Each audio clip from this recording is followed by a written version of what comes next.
Hi guys, welcome back to my channel. Today's video has been a much requested video, and that is a yard tour. And a yard tour is exactly what it is because it is not a conventional barn. Basically, this is a backyard that we threw up horse fencing and we're calling it a horse property. I hope you guys enjoyed this video as much as Alex and I enjoyed making it. Are you guys ready to see the tack room? Follow me.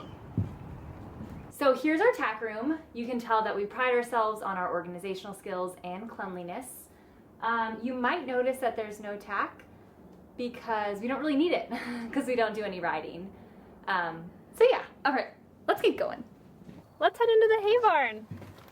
So one thing we hate is hay waste, so we're super passionate about not wasting any hay.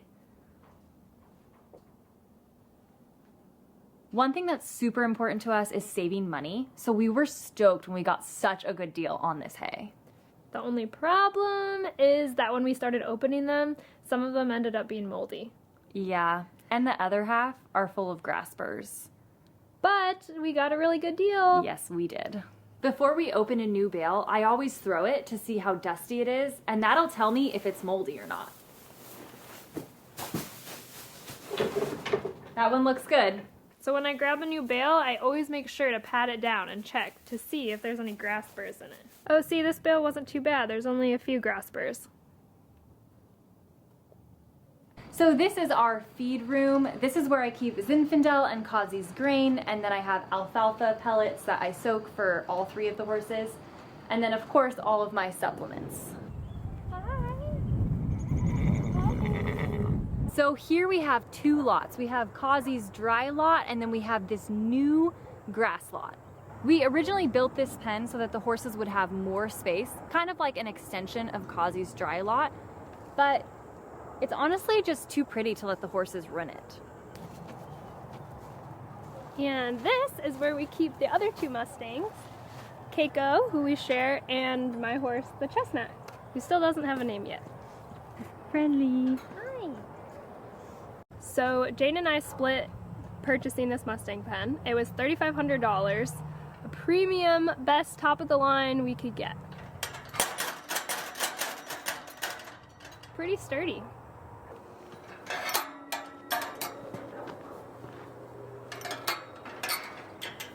So we split the two Mustangs pen in half so that Keiko could have one side and the Chestnut could have the other because they were fighting. It also makes it easier to train. So this is where I work with the Chestnut in protected contact. We're not quite ready to be in the pen together, so we took off the black tarp on this one section so that we could train here. So we cleared the back to use as a riding arena, but we haven't really been able to use it yet. Maybe one day our horses will be able to come out of the pens. We're hopeful.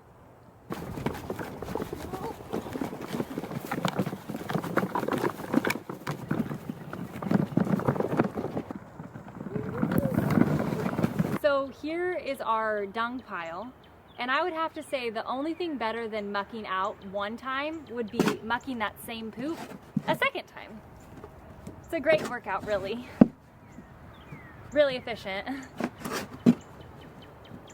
So I don't always look this good, but we just had a surprise thunder hailstorm, so you're welcome. This is our other front Mustang pen, and this one is actually really heavy duty, and I spent, I think, $600 on the amazing river sand. Let me show you a piece of it. So this is actually river sand. Maybe in a different lifetime it was. But yeah, so really soft, great drainage.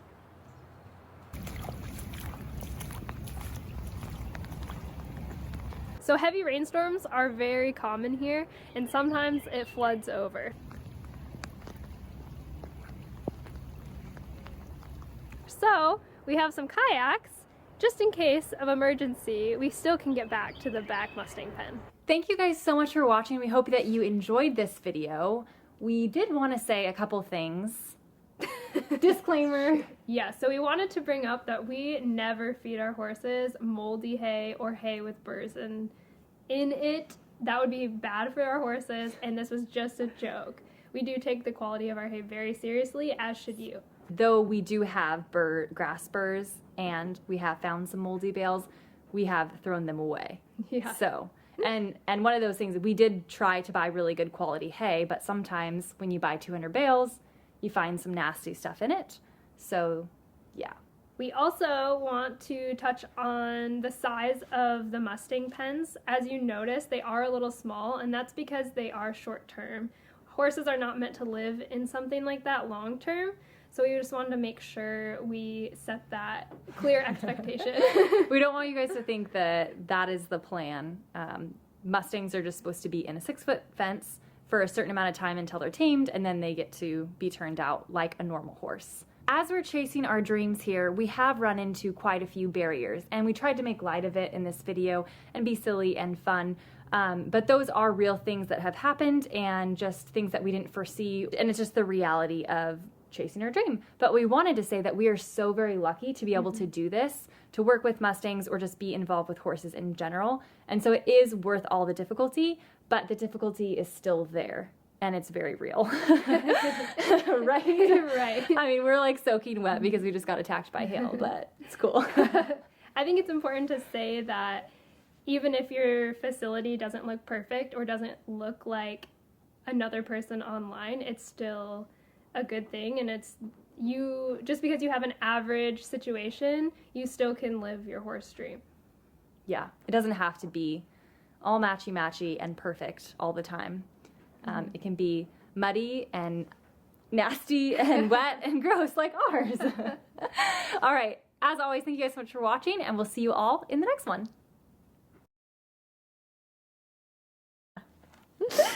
Okay. People are gonna like hate us. You better disclaim we Yeah, never we feed will. any. We don't feed this crap. Okay. So before we open a bale, we always check for dust content by throwing it. Pens here. We have Kazi's dry lot, and then we, oh my gosh, it is so here we have two, of course, the wind.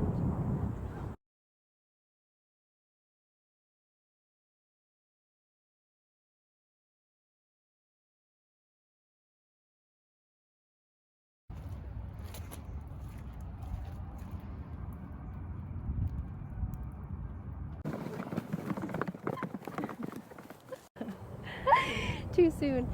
Okay. But you said you were going to name her when you touched her. Well, that's what I thought. Premium quality. See? Super sturdy.